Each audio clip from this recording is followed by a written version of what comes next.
Ibona mambo vipi, mambo ni aje? Mwana familia Together Online, ni wakati mwingine tena tumekutana tuzungumze kuhusiana na hiki ambacho kinaendelea huko kwenye mitandao ya kijamii.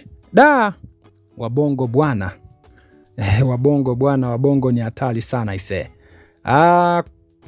Tunafahamu Nicole Jobel iko zake polisi ambako anakabiliwa na kesi ya utapeli wa pesa za upatu. Kesi ya utapeli wa pesa za upatu ambako yeye bwana alikuwa kijumbe ambapo anachezesha michezo.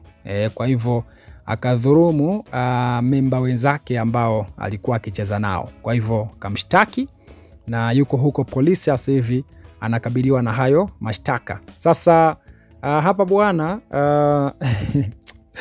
hapa bwana watu wameposti picha ya Nicole kabla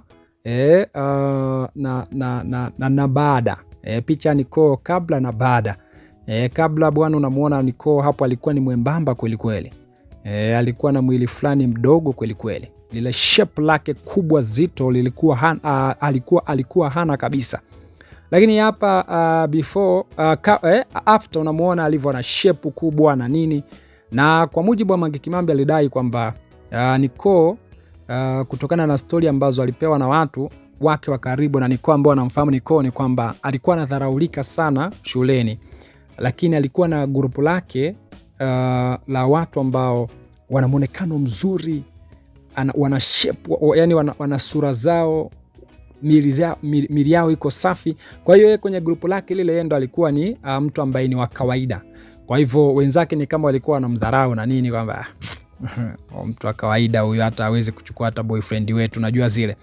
Kwa hivyo Mange anasema huyo shabiki sasa alikuwa anamwambia Mange kwamba ile kitu ndo ilikuwa kama, yani ndo iliyomfanya Nicole akataka na yeye kuwa mzuri. Ndio maana alipopata vijisenti, alipopata vijipesa akaenda kujitengeneza na akawa hivyo ambavyo alivyo. Kwa unaweza kumuona hapa jinsi ambavyo alivyokuwa kawaida, mweusi, na watu pia wanashangaa, wanasema eti Nicole bwana uko polisi.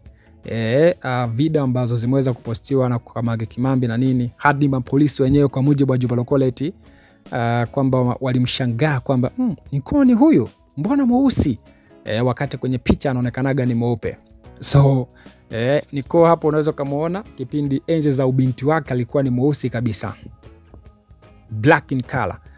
Lakini kwa sasa ndo hivyo, pesa sabuni ya roho imemtakatisha kidogo, anakaa weupe fulani, lakini sio weupe ule kama ambavyo so unajua tena editing na nini, kwenye picha anaonekana mweupe sana, lakini live kidogo ni maji ya kunde tunasema.